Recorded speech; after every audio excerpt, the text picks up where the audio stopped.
Bonjour chers frères et sœurs, aujourd'hui c'est avec la Sainte Vierge Marie que nous nous attardons encore une fois sur la prière dans la divine volonté. La Sainte Vierge Marie a vécu pleinement dans la divine volonté. Ses prières étaient les plus puissantes sur le cœur de Dieu. Marie faisait des rondes, des réparations et était parfaitement unie aux prières, aux actes et aux souffrances de Jésus. Chaque parole, chaque pas, chaque regard, chaque geste, chaque pensée de Marie était prière. Vous savez certainement que Luisa a écrit, sous la dictée de Marie, un magnifique livre intitulé « La Reine du ciel dans le royaume de la divine volonté ». Si vous ne le connaissez pas encore, je vous invite à bien vite le lire. Notre maman du ciel nous y apprend beaucoup de choses. Elle nous invite aussi à nous asseoir sur ses genoux, matin, midi et soir, pour lui dire « Ma mère, je vous aime, aimez-moi aussi, et donnez-moi une petite gorgée de la volonté de Dieu pour mon âme. Donnez-moi votre bénédiction, ainsi je pourrai faire toutes mes actions sous votre regard maternel. » Mais découvrons, chers frères et sœurs, par quelques textes des livres du ciel, comment la Sainte Vierge priait. Dans le tome 12 à la date du 18 décembre 1920, Luisa dit « J'ai senti que j'étais hors de mon corps, très près de mon doux Jésus, si près que je ne pouvais pas même voir sa divine personne. Je lui ai dit « Mon doux Jésus, pendant que je suis tout près de toi, je veux te manifester mon amour, ma gratitude, et te rendre tout ce que les créatures te doivent pour avoir créé notre reine maman immaculée, la plus belle, la plus sainte, l'ayant enrichie de tous les dons et ayant fait d'elle notre mère. Je te fais cette prière d'action de grâce au nom de toutes les créatures passées, présentes et futures. Je veux m'emparer de chaque action, chaque parole, chaque pensée, chaque battement de cœur et chaque pas des créatures. Et je veux par chacun te dire, au nom de tous, que je t'aime, te remercie, te bénis et t'adore pour tout ce que tu as fait en ta céleste maman et la nôtre. Jésus se montra très content de ma prière. Il me dit, « Ma fille, j'attendais avec impatience cette prière au nom de toutes les générations. » Il reprit, « Si ce n'est pas le cas, rien n'est terminé. Ma justice et mon amour ressentaient le besoin de ce retour, parce que les grâces qui descendent sur tous par ma chère maman sont très grandes, et on ne m'a jamais donné une parole, un merci à ce sujet. » Chers frères et sœurs, la Sainte Vierge Marie est un cadeau inestimable de Dieu pour chacun de nous. Il nous l'a donné non seulement comme mère, mais aussi comme dispensatrice de toute grâce. Il nous faut, comme Luisa, remercier souvent le Seigneur pour notre maman du ciel, car par sa vie parfaite dans la divine volonté, par ses supplications parfaites, toutes pures et toutes divines, elle a obtenu auprès de Dieu que Jésus descende du ciel pour nous réouvrir les portes du royaume et pour rendre la gloire au Père que tous nous devions lui rendre. Jésus nous l'a donné comme mère sur la croix. Nous sommes ses véritables enfants, appelés à lui ressembler, à devenir des saints, des adorateurs, des amoureux et des consolateurs de Dieu par nos prières, nos actes et notre vie dans la divine volonté. Chaque fois que nous posons un acte ou une prière dans la divine volonté, notre maman est là, tout près de nous pour nous aider, nous guider, nous donner la main. C'est notre maman. C'est une vraie éducatrice. Mais lisons plutôt comment Marie apprend à prier à Luisa. Nous entrons dans le tome 11 à la date du 15 juin 1916. Et Luisa dit « Je passais ainsi toute la nuit avec Jésus dans sa volonté. Ensuite, je sentis la reine maman près de moi et elle me dit « Ma fille, prie !» Je lui répondis « Ma maman, prions ensemble car, seule, je ne sais pas prier. » Elle poursuivit « Les prières les plus puissantes sur le cœur de mon fils sont celles faites en se revêtant de ce que Jésus fit et souffrit. Par conséquent, ma fille, entoure ta tête des épines de Jésus, décore tes yeux de ses larmes, imprègne ta langue de son amertume, habille ton âme de son sang, orne-toi de ses plaies, perce tes mains et tes pieds de ces clous, et comme un autre Christ, présente-toi devant la divine majesté. Cette vue l'émouvra au point qu'elle ne pourra rien te refuser. Mais hélas, combien peu les créatures savent se servir des cadeaux de mon Fils.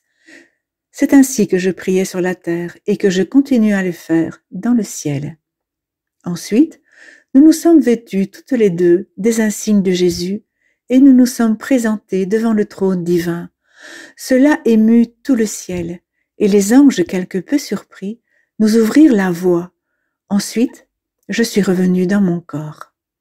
Chers frères et sœurs, nous savons très bien que les tout petits enfants grandissent et se fortifient en imitant leurs parents. Marie nous demande de l'imiter, d'imiter sa prière, de nous revêtir des souffrances de Jésus jusqu'à devenir avec elle comme un autre Christ devant la majesté suprême, afin d'obtenir que le règne du divin fiat descende sur la terre. N'est-ce pas encore ici, chers frères et sœurs, le prodige des prodiges? Une grâce infinie que de pouvoir posséder totalement dans la divine volonté toutes les souffrances de Jésus, de les faire réellement nôtres, de nous en revêtir et devenir parfaitement comme lui, don total, prière divine pour supplier la venue du règne de Dieu sur la terre. N'oublions pas, chers frères et sœurs, que lorsque nous agissons dans la divine volonté, celle-ci agit en nous réellement et que ce n'est pas de la fiction ou du théâtre, mais une réalité divine qui nous dépassera toujours dans la compréhension que nous pourrons en avoir. Alors dans le tome 18, à la date du 9 août 1925, nous lisons combien, si nous voulons vivre dans la divine volonté, il nous faut le faire en imitant Jésus et Marie.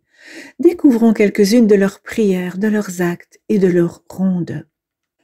Et Jésus dit, « Chaque chose créée est une manifestation de l'amour de Dieu envers ses créatures.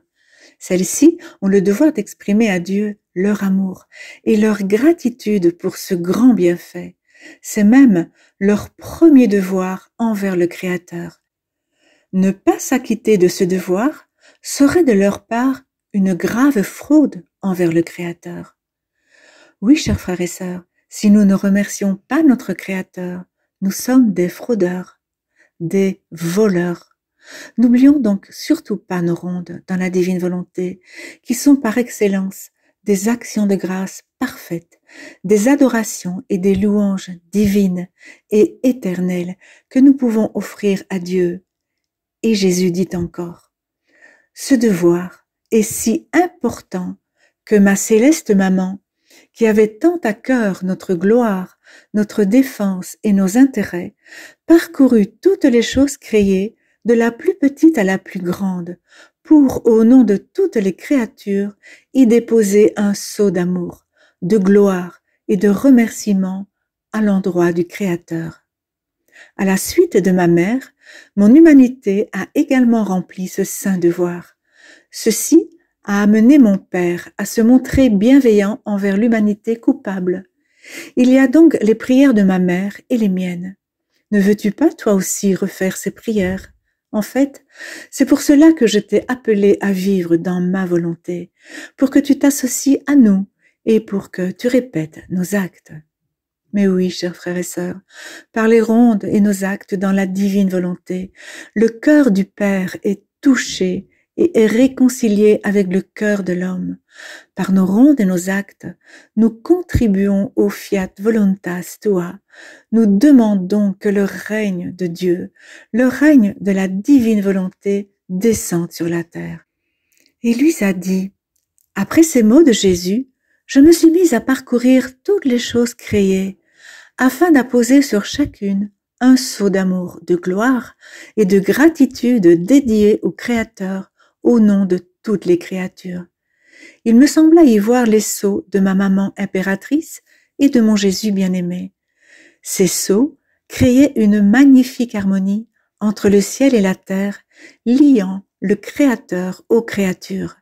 Ils étaient comme de ravissantes petites sonates célestes.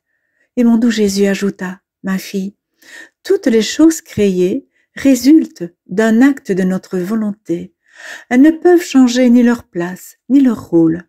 Elles sont comme des miroirs, réfléchissant les qualités de Dieu. Certaines sa puissance, d'autres sa beauté, d'autres sa bonté, d'autres son immensité, d'autres sa lumière, etc. De leur voix muette, elles disent aux hommes combien Dieu les aime.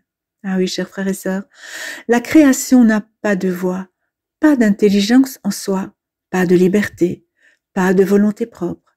C'est pourquoi nos rondes sont si importantes.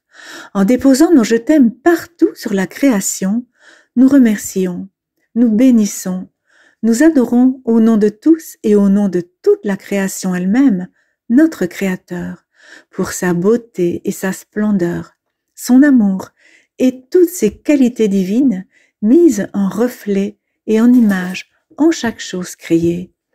Mais Jésus dit encore, à l'instar des autres créatures, l'homme a été créé par un acte de notre volonté. Cependant, dans son cas, il y a plus. Il est une émanation de notre sein, une part de nous-mêmes. Nous l'avons créé avec une volonté libre, de sorte qu'il puisse croître sans cesse en beauté, en sagesse et en vertu. À notre ressemblance, il peut multiplier ses biens et ses grâces. Oh, si le soleil avait une volonté libre et pouvait faire 2 soleils à partir d'un, 4 à partir de 2, quelle gloire, quel honneur ne donnerait-il pas à son Créateur, et quelle gloire ne se donnerait-il pas à lui-même? Que de choses les objets créés sont incapables d'accomplir parce qu'ils n'ont pas de volonté libre et parce qu'ils ont été créés pour servir l'homme. Tout notre amour a été concentré sur l'homme. Nous avons mis toute la création à sa disposition. Nous avons tout organisé en fonction de lui, de sorte qu'il puisse utiliser nos œuvres comme des tremplins pour s'approcher de nous, nous connaître et nous aimer. Chers frères et sœurs, oui, notre volonté libre, unie à la volonté divine, nous permet de retrouver notre ressemblance avec notre Père, et de plus en plus, nous pourrons multiplier ses biens et ses grâces en nous. Nous pourrons enfin revenir un jour à la place, au rang et au but pour lequel nous avons été créés. Écoutons, chers frères et sœurs, avec quelle véhémence d'amour Jésus nous appelle à vivre dans sa divine volonté. Il nous dit, ainsi, quelle n'est pas notre peine quand nous le voyons en dessous des objets créés, quand nous voyons sa belle âme enlaidie par le péché, horrible à voir, comme si toutes les choses que nous avons créées n'étaient pas suffisantes pour contenter notre amour envers l'homme, et dans le but de préserver sa volonté libre, nous lui avons donné le plus précieux des cadeaux, notre volonté. Nous lui avons donné ce cadeau comme principe premier de sa vie et de ses actions. Ayant à croître en grâce et en beauté, il avait besoin de cette suprême volonté. Celle-ci ne devait pas seulement tenir compagnie à sa volonté humaine, mais devait se substituer à elle pour diriger son agir. Hélas, l'homme a méprisé ce grand cadeau. Il n'a même pas voulu le connaître. Dans la mesure où l'homme accepte notre volonté comme principe de sa vie, il croît continuellement en grâce, en lumière et en beauté. Il répond au but premier de la création et nous recevons par lui la gloire qui nous est due pour toute la création. Et terminons, chers frères et sœurs, par cette petite prière de Luisa à la Sainte Vierge, le 2 novembre 1926 dans le tome 20. Luisa dit, « Puis, poursuivant ma ronde, en tout ce qui fut fait dans la suprême volonté, j'arrivai à tout ce que ma maman céleste y avait fait et je lui dis, « Reine souveraine, je viens cacher mon petit amour dans la grande mer de votre amour, mon adoration envers Dieu dans l'immense océan du vôtre. Je cache mes actions de grâce dans la mer des vôtres. Je cache mes supplications, mes soupirs, mes larmes et mes souffrances dans la mer des vôtres, afin que ma mer d'amour et la vôtre soient une. Mon adoration et la vôtre soient une. Que mes actions de grâce acquièrent l'immensité des vôtres. Que mes supplications, mes larmes et mes souffrances puissent devenir une seule mer avec la vôtre, afin que je puisse, moi aussi, avoir mes mers d'amour, d'adoration, etc. Et que tout comme votre souveraine grandeur, demandez ainsi le Rédempteur tant attendu, je puisse, moi aussi, me présenter devant la divine majesté avec toutes ces mères pour demander, supplier, implorer le royaume du Fiat suprême. Ma maman reine, je dois utiliser votre propre vie, vos propres mères d'amour et de grâce pour faire la conquête du Fiat et lui faire concéder son royaume sur la terre, tout comme vous l'avez conquis pour faire descendre le Verbe éternel. Ne voulez-vous pas aider votre petite fille en lui donnant vos mères, afin que je puisse obtenir que le royaume du Fiat suprême vienne bientôt sur la terre? Voilà, chers frères et sœurs, apprenons donc à vraiment utiliser toutes les grâces et l'amour de la Sainte Vierge Marie, de notre maman, pour prier et pour faire nos rondes dans la divine volonté. Je vous souhaite une excellente journée dans la divine volonté. Je vous embrasse, soyez bénis.